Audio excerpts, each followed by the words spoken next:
보너스가 되겠습니다. 이영애 권사님 기도하실 때 은혜가 되어줬고, 김영희 목사님 찬양하실 때 이 은혜를 다 받아주신 줄 알았네요. 축도하고 마치면 되겠습니다. 제 진짜 있었던 이야기인데요. 주일 예배일 때에 목사님이 성도들에게 깜짝 하고 설교를 하지 않은 거예요. 이제 봉독만, 성경 봉독만 하고 그리고 예배를 마친 거예요. 성도들은 예배를 안 드렸다라고 생각을 하는 거죠. 우리는 그만큼 예배는 처음부터 찬양하는 순간부터 끝에까지 다 예배잖아요. 근데 많은 성도들에게는 설교하는 시간만을 예배를 생각하는 경우들이 많고, 앞에 다 자르고 뒤에 다 쫙쫙 자르고 설교만 드리면 나 예배 다 드렸어 이렇게 생각하는 경우들이 참 많은데, 그런 생각을 이제 좀 바꾸기 위해서 설교도 한 부분인 거예요. 여러분 드려지는 기도하는 시간, 그다음에 묵상하는 시간, 또 헌금하는 시간, 특송하는 시간, 그 순간순간이 하나님의 예배의 시간인 것을 여러분들이 기억하시고 그때 느껴지는 그 마음, 하나님의 터치, 성령께서 나를 통해서 만나보신다는 그 사실을 깨닫고 나갔으면 좋겠습니다. 나는 죽고 예수로 사는 세움교회, 여러분 이름 마음 드십니까? 마음에 안 들어요? 세움교회로 마음이 드는데 나는 죽고 나는 예수로 산다는 게 마음이 안 드십니까? 어쩔 수 없어요. 세움교회 이름 바꿔도 되는데 앞에 걸 안 바꿔. 제 의지입니다. 지난주에 나는 죽는다는 부분에 대해서 오해를 잠깐 말씀드렸어요. 내가 예수님을 만나면 내가 죽는다는 것은 내가 지식과 생각과 내 뜻과 내 몸, 내가 가졌던 모든 소유를 다 그런 필요 없어, 소용없어 하는 것이 아니라고 말씀을 드렸어요. 그럼 뭐라고 말씀드렸어요? 그것을 나를 위해서 썼던 것들을 하나님을 위해서 방향을 틀어가는 거라고 말씀드렸어요. 그래서 여러분이 하나님을 믿으면서 내 생각, 늘 하던 내 생각, 내 지식, 내 감정, 내 목표, 내 비전, 이런 것들을 뭘로 바꾸는 거예요? 하나님 안에서 다시 재조정되어지는 것. 그동안 나를 위해서 했던 것들을 하나님으로 바꿔줘 가는 것을 나는 죽는다라고 하는 의미로 말씀을 드렸습니다. 근데 이제 여기에 문제가 있는 거예요. 지난주까지 이걸 말씀드리지 않았지만 어떤 문제가 있냐면은 내가 예수님을 분명 믿는 건 사실인데 내 자아가 하루아침에 180도로 확 바뀌지 않는다는 것입니다. 예수님을 탁 믿으면 그냥 하나님이 내 속에 있는 자아를 확 뒤집어 바꿔버리는 줄 알았는데 안 바뀌더라는 거죠. 그냥 그대로 내 자아가 존재를 하는 거예요. 어떤 자아가? 내가 태어날 때부터 가졌던 이 죄된 자아가 그대로 있어서 내가 생각했던 모든 습관들과 내가 생각했던 모든 마음의 중심들이 그동안은 나로 중심, 내 자아를 맡아서 그 중심을 해왔는데 이제 하나님은 방향을 틀을 바꾸려고 하니까 이게 잘 안 되더라는 거죠. 잘 되십니까? 잘 되는 게 이상한 겁니다. 잘 안 되는 게 정상입니다. 왜? 우리는 태어날 때부터 항상 나만 바라보고 살아왔거든요. 내 자아 중심으로 살아왔거든요. 근데 어느 날 하나님을 믿는다고 해서 하루아침에 내 자아가 확 뒤집어 바뀌어져서 내 모든 생각의 습관들이나 내가 가지고 있는 모든 마음들이 포커스가 하나님 앞에 맞춰지지가 않아요. 하나님 앞에 길들여지지 않은 생각들이 마음이 너무나 많다는 거죠. 이것이 바울이 예수를 만나고 나서 겪었던 감정이에요. 오호라 나는 공고한 사람입니다.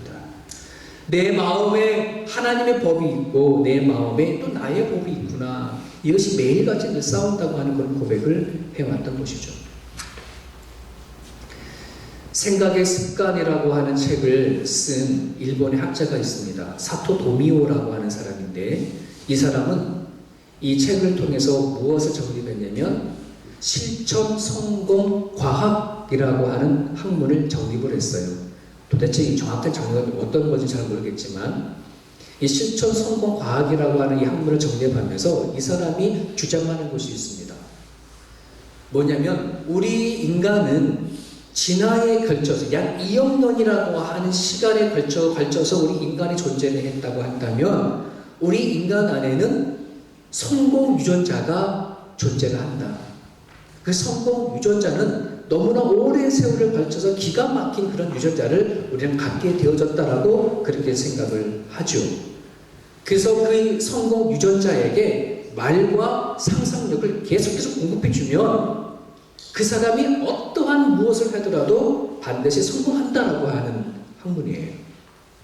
이게 이제 생각의 습관, 생각을 바꿔라. 자꾸 긍정적인 마인드를 주고 상상의 날개를 펼쳐서 자꾸 뭐 하라는 거예요? 내 안에 있는 성공 유전자에게 자꾸만 깨우치게 해줘라. 그러면 이 성공 유전자는 깨어져서 나로 하여금 성공하게 만들 거다라고 하는 그런 책의 이야기예요. 저는 이 학자가 뭔가 잘못 알고 있다고 생각합니다. 물론 이는 하나님 알지 못하기 때문에 인간학적으로, 생물학적으로서 성공 유전자를 얘기를 하지만 저는 성경적으로 말하면 우리에게는 성공 유전자가 아닌 안타깝게도 실패 유전자가 우리 가운데 있어요. 하나님의 만드신 인간으로서 그 관계가 깨어지고 틀어지면서 안타깝게 우리 안에는 실패 유전자가 존재를 합니다. 이거를 성경적으로 조금 풀이해 줘버리면 우리 안에는 씨가 있는데 이 씨는 썩은 씨앗이요 생명이 없는 씨앗에다가 계속 물을 준다고 한다 하더라도 결국 거기에는 어떤 싹도 나지가 않는 아무런 변화가 일어나지 않는다고 한다는 것이 성경적으로의 우리 인간학입니다. 여러분이 나름대로 하나님을 안에서가 아니라 하나님을 배제해 놓고 내한테 아무리 상대야 너는 너 안에 성공 유전자가 있지 깨워줘봐라. 너가 지금까지 살아왔던 방법이 이런 거잖아. 막 내 나름대로 내 마인드에 내가 상상을 깨주고 내 안에 긍정적인 마인드를 준다고 해서 내가 과연 내 인생을 성공할 수 있을까? 그럴 수 없다는 겁니다. 인생의 성공의 시작과 끝과 성공은 하나님 손에 달려져 있어요. 사랑하는 여러분, 우리가 뭐 하나에 중독이 되어졌거나 무엇에 깊이 빠져 있었을 때에 여러분 그것을 끊기가 쉽든가요? 어렵든가요? 너무 어려워요. 너무 어려워요. 다 해보신 경험을 갖고 계시고 지금도 하고 계시는 분들이 계실 줄 믿어요. 우리가 무엇에 하나 빠져가지고 내 하나 바꾼다는 사실이 너무나 어려워요. 왜 그럴까요? 내 안에 있는 이 자아가 성공적인 자아가 아니고요. 건강한 자아가 아니에요. 내 안에 있는 이 자아는 되게 상처받은 자아고 되게 불완전한 그런 자아를 가지고 있습니다. 그러다 보니까 내가 몇 번 이 안 좋은 것을 끊어버리고 해결하려고 해봐도 잘 안 되는 것이에요. 나 지금 하다가 엄두가 안 나니까 그냥 포기해버리고 그냥 나는 이 모양 이 꼴이야 그냥 살아버리는 거죠. 여러분 지난주죠. 나는 죽고 예수를 산다고 했을 때에 내가 죽어야만 하나님께서 일하시고 하나님께서 산다라고 할 표현이 아니라고 말씀을 드렸어요. 만약에 그렇다면 어떡할까요? 내가 죽어야지만 하나님이 일한다고 한다 그러면 지금까지 하나님의 역사는 일어나지 않았을 거예요. 왜? 나는 내 자아를 결코 죽일 수 없기 때문에. 그렇지 않습니까? 여러분 자아를 스스로 죽일 수 있겠습니까? 못 죽입니다. 못 죽어서 예수님 대신 죽은 거 아니겠습니까? 내 자아는 결코 죽지 않아요. 그렇기 때문에 내가 내 자아를 죽여야지만 하나님 어떤 일을 하신다? 그 내용이 아니에요. 목회를 하면서 종종 성도들에게 이런저런 걱정과 두려움들을 가지고 있는 것을 볼 수가 있는데 이런 겁니다. 내가 하나님 앞에 좀 더 가까이 가려고 할 때에 많은 사람들이 이걸 좀 두려워하는 경향이 있어요. 내가 세운교회 열심히 교회를 다니다가 내가 좀 더 하나님 앞에 열심히 신앙생활 해야지, 좀 더 믿음을 가져봐야지 라고 하면은 이게 내가 포기되어진 게 많잖아요. 내가 지금 즐기고 있는 거, 내가 지금 뭔가 하고 있는 것들을 내려놓고 정말 나름대로 교회에 열심히 내고 뭐 그렇게 해야 되는데 내가 버리는 것이 너무나 많으니까 그렇게 하고 싶지 않은 마음이 좀 너무 많이 있지 않나 생각이 되어집니다. 또 어떤 경우는 나는 엄마처럼 할머니처럼 나는 이렇게 목숨을 걸고 하나님을 믿고 싶은 마음이 별거 없어. 그냥 나는 어느 정도 대충 주의 성소를 하면서 그 정도 선에서는 난 하나님 믿고 싶지, 내가 정말 깊이 들어가다 보니까 우리 엄마 하나님 믿는 거 보니까 너무나 좀 심한 것 같아. 뭐 수요 예배도 가고 새벽 예배도 가고 금요일날 첫 예배도 가고, 도리어 그것이 무서운 거예요. 자기가 그렇게 될까 봐. 그건 제 고백이에요, 지금 얘기하는 게. 제가 옛날에 그랬어요. 나는 교회를 가도 엄마처럼 저렇게 하지 않았으면 좋겠다. 그냥 조금 타협 좀 하지. 아버지하고 좀 타협 좀 하지. 뭐 그렇게 아버지가 교회 갖고 그렇게 핍박을 하는데 좀 아버지 안 볼 때는 살짝 갔다 오고 좀 잘 지키고 좀 그러지. 막 이렇게 생각을 했었거든요. 많은 사람들이 하나님 앞에 더 가까이 가게 되어지면 내가 좀 지금까지 살아왔던 모든 부분들을 내려놓는 것에 대해서 약간 두려움이 많이 있어요. 그리고 내 어느 한편으로 내 마음속에는 하나님이 더 뭔가 열심히 하고 싶은 마음도 있지만 솔직히 그렇게 되기를 또 두려워하는 마음도 있죠. 왜 그럴까요? 왜 그럴까요? 그래서 내 안에 있는 이 자아가 더 강하기 때문에 그래요. 사랑하는 여러분, 제가 앞에서 제가 세 가지를 이제 잠깐 간단히 말씀을 드렸어요. 생각의 습관이라고 하는 책의 소개를 하면서 우리 가운데 있는 이 자아라고 한다는 것이 그렇게 내 힘으로 바꿀 수 있는 것이 아니다라고 말씀을 드렸고, 그리고 우리가 무엇에 중독되어졌을 때에도 그것을 하루아침에 바꿀 수 있고 고칠 수 있는 그런 내 능력이 나한테는 있지 않다. 하나님 앞에 더 가까이 가고를 원하지만 항상 내 안에 있는 내 자아가 그것을 앞으로 더 나아가는 것을 자꾸 막고 있는 그런 느낌을 가질 때가 있다는 말이죠. 이게 왜 그러냐 그러면 내 안에 있는 이 자아는 결코 그럴 수 있는 능력이 없기 때문에 그렇습니다. 내가 지금까지 가지고 있는 생각과 지식과 내가 가지고 있는 모든 것들이 하나님께서 원하시는 그 분량만큼 나아갈 수 있는 능력과 힘이 내 자아에게는 없기 때문에 그래요. 그럼 어떻게 하시는 걸까요? 이 부분은 하나님만이 하실 수 있어요. 하나님만이 하실 수 있어요. 사랑하는 여러분, 하나님께서 아담과 하와가 죄를 지어놓고 에덴 동산에서 추방되어질 때에 그 죄된 모습으로 세상을 살아간다는 것을 하나님이 모르셔서 추방하셨을까요? 그냥 그렇지 않아요. 왜 하나님께서 아담과 하와가 죄를 짓고 에덴으로 추방되어진 것에 대해서 그냥 내버려 둘 수 있음에도 불구하고 끝까지 하나님은 자기의 외아들 독생자로 십자가 죽기까지 하기 위해서 구원의 계획을 가졌을까요? 죄로 산다는 것, 불완전한 자아를 가지고 살아간다는 것이 얼마나 고통스럽고 힘이 능력이 없고 아픔이 있는지를 하나님 너무나 잘 아시기 때문에 하나님은 구원하시고자 작정을 하신 거예요. 아담과 하와가 추방되어졌을 때에 그들에게 손수 가죽 옷을 입혀서 내보내는 하나님의 그 아버지의 마음이 오늘도 이 자리에 하나님을 찾고자 원하고 하나님을 만나고자 원하는 모든 사람들에게 하나님이 똑같이 그렇게 역사하시고 일하고 계신다는 것입니다. 저는 여러분들에게 나는 죽고 예수로 산다고 하니까 여러분 죽으세요 이렇게 말하지 않습니다. 왜? 여러분 죽을 수 없는 걸 알아요. 나도 내 자아를 내 스스로 죽일 수가 없다는 것을 너무나 잘 알고 있어요. 내가 가지고 있는 중독이나 내가 가지고 있는 연약함을 고치려고 할 때에도 내 자아가 할 수 없음을 너무나도 잘 알아요. 여러분들에게 죽으라 하지 않아요. 그 뭐라고 말할까요? 그냥 아프다고만 얘기하세요. 힘들다고만 얘기하세요. 하나님 앞에 나는 이런 것이 필요하다고 소리를 지르는 것, 이것이 우리가 해야 할 것이라고 한다는 것이에요. 그럼 누가 하신다는 거예요? 하나님이 하시겠다는 거예요. 아버지가 해주시겠다는 것이에요. 예수님을 구하고 찾고 두드리고 하는 것, 이것이 우리들이 해야 할 몫인 것입니다. 아프다고 힘들다고 도와달라고 하는 것이 우리가 해야 할 것인데 이것을 하지 않으면 뭐가 될까요? 나 안 힘들어요. 걱정하지 마세요. 내가 알아서 해볼게요.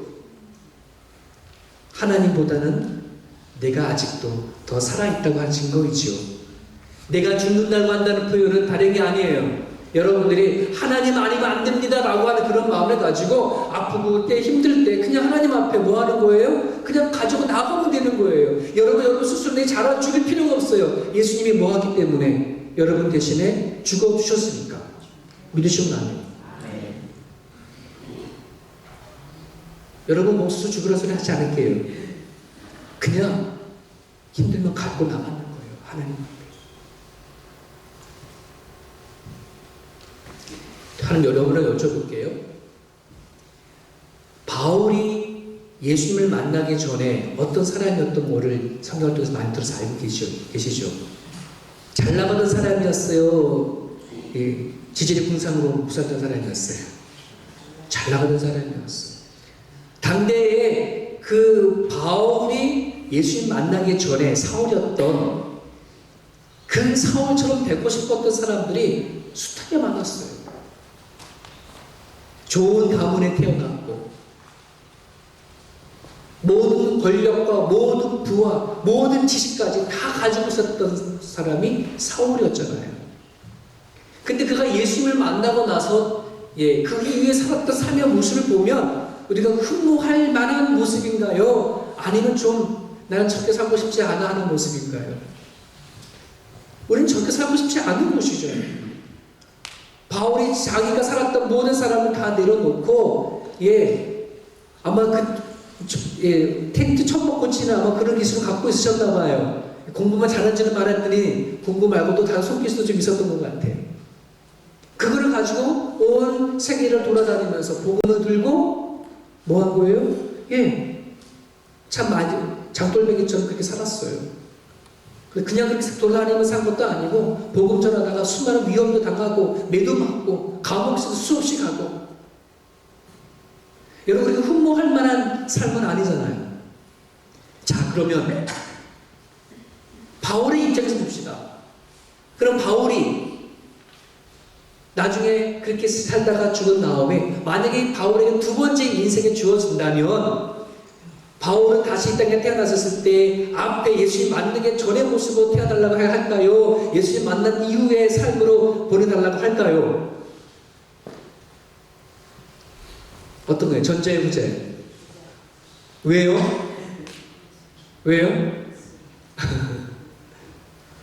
우리가 봤었을 때에는 예수님 만나기 전보다 후가 더 흠모할 모습이 없을지 모르지만 바울은 자기 자신이 버텨봤었을 때 너무나 기뻤대요. 너무나 감사했대요.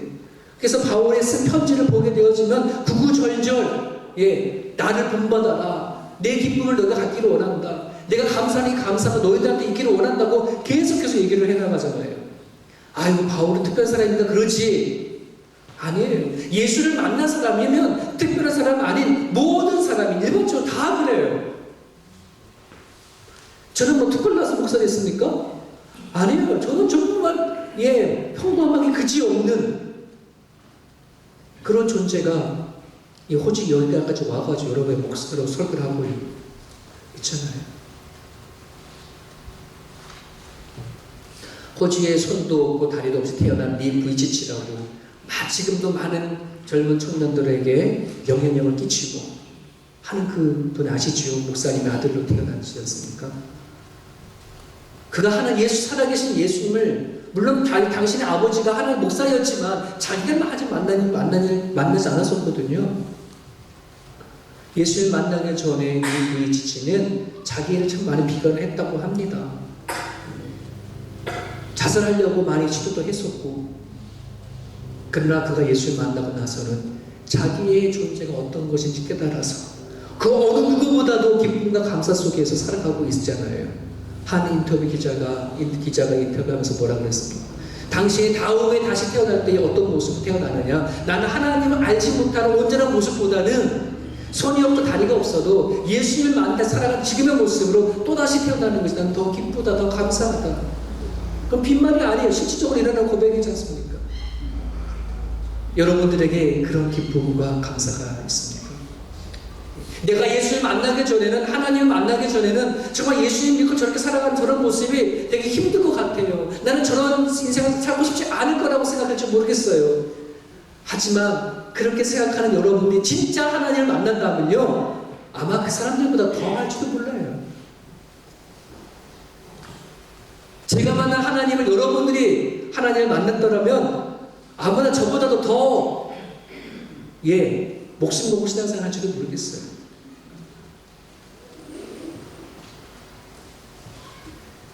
사랑하는 여러분, 내 자아에 어떤 긍정적인 마인을 준다고 해서 생명에 성공하는 것이 아니고 인생을 만족하는 것이 아니에요. 내 안에 있는 병든 자아가 예수 그리스도의 보혈의 피로 예수 안에 회복되어지고 만남을 되어질 때에 그제서야 진짜 경험하지 못했던 만족감의 기쁨이 그 안에서 살아난다고 한다는 것이에요. 나는 내 자아를 절대 죽일 수 없어요. 하지만 성령께서 약속해 주셨어요. 나한테 오기만 해라. 찾기만 해라. 구하기만 해라. 내가 너 자아를 죽게끔 하시겠다는 거예요. 그리스도의 영광을 위해 사는 존재라 하니까 그럼 내가 삶의 현장마다 하나님 위해서 살아야지라고 말은 하지만 그렇게 제어되나요? 걱정하지 마세요. 하나님을 위해서 살아가도록 하나님이 그렇게 만드시겠다는 거예요. 어떻게? 우리를 만나주셔서 말이에요. 여러분이 그렇게 하려고 하지 않아도 돼요. 하나님이 그렇게 하도록 만드신다니까요. 억지로 은혜를 받을 것처럼 하지 않아도 돼요. 억지로 하나님 영광 돌리려고 하지 않아도 돼요. 그냥 여러분이 있는 그 자리에서 다만 하나님의 앞에 붙잡고 있기만 하면 돼요. 아프면 아프다고 얘기하면 돼요. 힘들면 힘들다고 하나님 찾아가서 기도하시면 돼요. 그럼 하나님께서 뭐 하겠다는 거예요? 내가 하겠다고 한다는 거잖아요. 하나님이. 그 하나님을 신뢰할 수 있기를 바랍니다. 오늘 20절에 보면 또 미리 정하신 그들을 또한 부르신 그들을 또한 의롭다하게 하시고 의롭다 하신 그들을 또한 영원롭게 하셨다. 누가? 주체가 누구예요? 하나님이에요. 내가 아니에요. 여러분이 하나님이 여러분들에게 믿음을 주셔서 예수를 내가 믿고 구원받은 사실을 믿으시나요? 그럼 여러분이 한 것이 아니라 누가 하신 거라는 거예요? 하나님이 하신 거라는 말이에요. 처음에는 나는 교회를 다녔을 때에 나는 그냥 내가 교회를 다닌 줄 알았다는 것이죠. 내가 가고 싶어서 교회를 찾아간 거라고 생각할 수도 있을 건지 모르겠어요.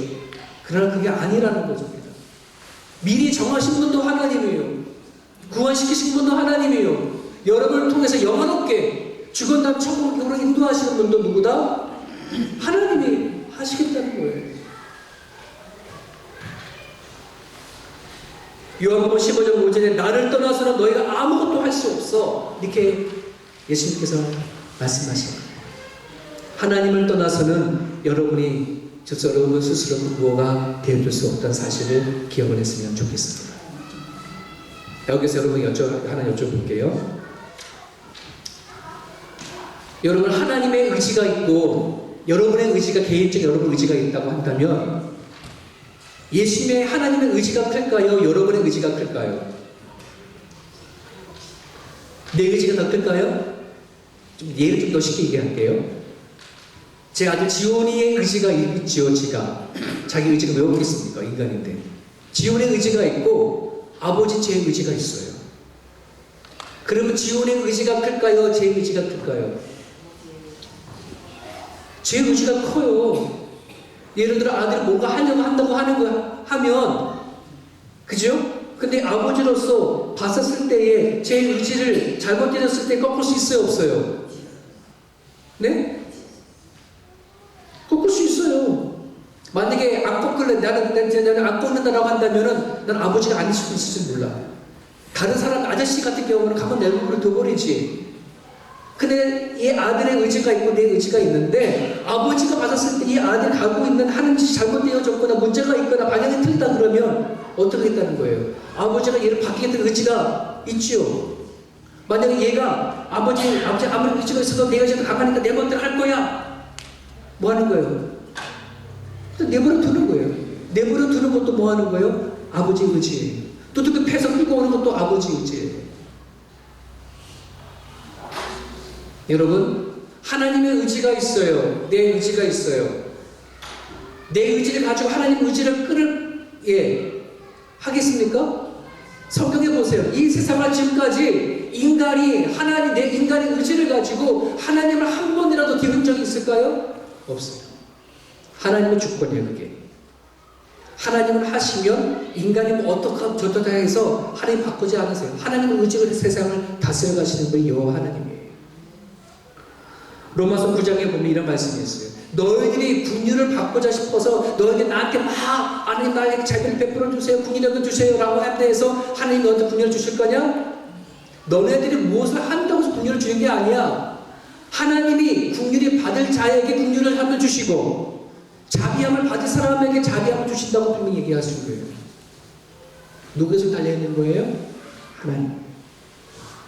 여러분들이 오늘 예수님이 하나님들 내가 예수를 믿고 오늘 이 자리에 와서 하나님 나를 택했다, 나를 구원시켰다라고 여러분들이 그것을 믿는다고 한다면 하나님이 여러분들을 작정하셔서 영원롭게 하실 것을 여러분 그걸 믿으셔야 되는 거예요. 하나님의 의지가 더 크다니까요. 여러분 여기 여러분 고집이 들어가고 여러분의 주장이 들어가면 누구만 힘들까요? 여러분이 힘들어요. 예, 여러분 신앙에서 여러분이 힘들어요. 고집 피우지 마세요. 하나님 의지 앞에 여러분의 의지를 내려놓고 나가야 되는 거예요. 우리 애들 키워나가면 자꾸 나가실 때 저희 마트 데리고 가면 자기가 좋아하는 장난감이나 이런 거 보면 사달라고 막 얘기를 하잖아요. 근데 내가 봐서는 별 쓸모없는 장난감이야. 안 된다고 얘기를 해. 그래도 사달라고 막 때를 쓰고 울어요. 그래도 안 된다고 얘기를 해. 그 다음에 얘가 하는 그 다음 밤은 뭐해? 뒤로 누우는 거죠. 뒤로 누우면 어떻게 해요? 넋을 자꾸 끌려갈 수도 있는 거고 내버려둘 수 있고 막 그러잖아요. 근데 웃는 사람도 다 경험 있는 분들이에요. 여러분 그냥 내버려 두는 것도 하나님의 의지예요. 아버지의 부모의 의지가 발동하는 거죠. 내버려 두는 것도 하나님의 의지요. 쳐서 끌고 가는 것도 하나님의 의지입니다.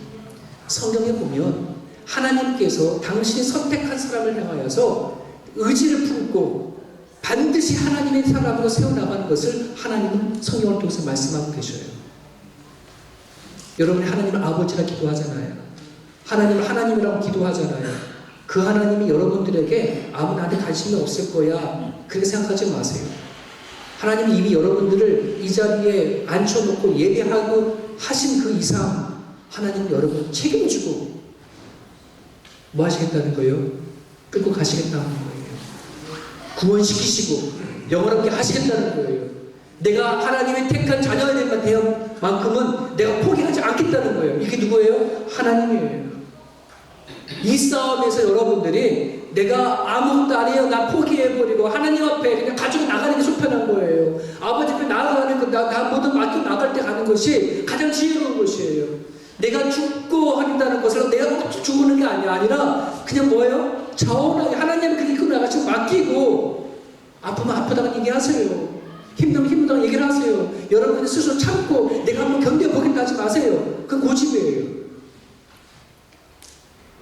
제가 봐서는 정말 여러분들의 삶의 현장을 보면 하나님 앞에 눈물을 구하고 기도할 것이 너무나 많은데도 불구하고 안 구해요. 내가 뭔가 해보려고 하는 의지가 너무나 더 강해서 그래요. 그 의지를 내려놓으세요. 하나님 앞에 내려놓으세요. 기도하세요. 그잖아요. 구하고 자꾸 두드리라고 하시잖아요. 누가 하시겠다는 거예요? 하나님은 하시겠다는 거예요. 여러분 신앙에는 동전의 양면 같은 것이 있어요. 믿음이 있고 순종이 이 두 개가 합쳐져서 신앙이라 얘기를 해요. 근데 이 믿음이라고 한다는 거 하고 순종이라고 하는 거 생각해 보세요. 어떤 것이 더 적극적이고 어떤 것이 더 소극적일까요? 믿음이라고 한다는 것이 조금 더 소극적이에요. 왜? 나는 가만히 있지 않고 마음으로 믿으면 되니까. 그죠? 믿음을 갖고서 하는 것이 더 소극적인 면이 있는데 여러분 이 믿음을 소홀히 여기면 나는 뭐예요? 어느 순간에 갑자기 교만해져 버려요. 그래서 우리 항상 하나님 향한 의지와 믿음을 가지고 살아내야지 돼. 교만에 싹이 터져버리면 얼른 꺾어내버릴 수 있는 게 믿음이에요. 순종이라고 한다는 것은 그런 믿음을 가진다고 한다 그러면 적극적으로 믿음대로 행동에 옮기는 것을 순종이라고 얘기를 하잖아요. 근데 이 행동을 소홀히 여기면 어떤 일이 벌어질까요? 신앙의 게으름이 생겨요. 기도의 게으름이 생겨요. 말씀을 붙잡는 게으름이 생겨버려요. 하나님을 붙잡는 손이 점점 힘이 잃어버리게 되어져요. 여러분, 우리가 운동하면 운동할수록 내 근력이 생겨서 손에 힘이 생기고 다리에 힘이 생기듯이 내가 하나님 앞에 기도하고 말씀 붙잡는 순종이 일어나지 아니하면은 하나님 붙잡는 그 근력이 약해져 버려요. 오늘 여러분들이 살아가는 가정 가운데 하나님을 찾고자 하는 그 힘이 약하신 분들은 내가 지금 믿음은 있을지 모르지만 순종하는 힘이 약해지기 때문에 그래요. 어떤 사람은 순종하는 힘이 있는데 또 믿음이 없는 약한 사람들도 있어요. 그런 사람은 교만해져 버리는 수가 있어요. 신앙은 믿음과 순종이 항상 같이 가야지 돼요. 말씀을 정리합니다. 사랑하는 여러분, 여러분이 죽으려고 하지 마세요. 죽으라고는 하지 않겠습니다. 여러분들이 하나님 앞에 가지고 나가세요. 그냥 붙어 있기만 하세요. 구하고 찾고 두드릴 수 있는 그런 힘을 여러분 가지세요. 하나님께서 여러분의 아버지 되어주시겠다고 작정하시는 분이에요. 여러분의 하나님이 되어주시겠다고 작정하시는 분이에요. 그렇게 하나님 앞에 매달리고 붙잡고 찾고 나간다고 한다면 반드시 여러분의 삶의 그 자리에 하나님이 계신 것을 스스로 증명해 보이실 거예요. 그게 성경에서 가득한 내용이에요. 여러분 사랑하는 삶의 자리에 하나님이 나한테 이렇게 역사하셨구나. 그런 간증과 그런 고백이 저와 여러분 가운데 있기를 바랍니다. 같이 기도하겠습니다. 하나님,